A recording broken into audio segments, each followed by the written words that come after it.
আমাদের এলাকায় এক সবজি বিক্রেতা আছেন যাকে আমি ছোট্ট থেকে লজেন্স কাকু বলেই জানি। সবজি বাজার চত্বরে ওনার বসার জায়গাটা আমার মতো অনেকের কাছেই স্পেশাল। একটা সময় ছিল যখন স্কুলে পড়তাম, তখন ওই রাস্তা দিয়ে গেলে ওই কাকু ছোট বাচ্চাদের লজেন্স দিতেন, আর আমি বা আমার বন্ধুরা লজেন্স নেবো বলে ওনার দোকানের সামনে দিয়েই বারবার যাতায়াত করতাম। এখন তো অনেক বছর কেটে গেছে, আমি যেমন স্কুল থেকে অফিসে পৌঁছে গেছি, ওদিকে কাকুও কিন্তু বয়সের চাপে ঝুঁকে পড়েছেন। তবুও ওই রাস্তা দিয়ে যাওয়ার সময় লজেন্স কাকুর দোকানের সামনে এলেই কাকুর এক মুখ হাসি দেখতে পাই এখনো। এই সম্পর্কগুলোর কোনো নাম থাকে না, তবে এরকম কিছু গল্প হয়তো মফস্বলের প্রতিটা অলিতে গলিতেই রয়েছে। তোমরা হয়তো অনেকেই রিলেট করতে পারবে।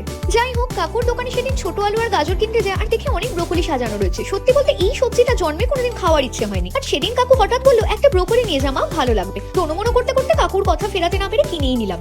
কিনলে কি হবে, ব্রোকলি সেদ্ধ করতে গিয়ে তো নাকানি চোবানি আমার। এদিকে রান্না করতে করতে কড়াইটাও পুড়িয়ে ফেলেছি। কেমন খেতে হবে সেই ভেবে রিস্ক না নিয়ে ফ্রিজ খুলে দেখলাম একটু পোস্ত বাটা আছে, তাই পেঁয়াজ পোস্ত বানিয়ে নিলাম। তবে ব্রোকলিটা কিন্তু খাসা খেতে হয়েছিল, সবাই চেটে পুটে খেয়েছে। আর তোমরা জানাতে ভুলো না তোমরা ব্রোকলির কি কি রেসিপি ট্রাই করেছো।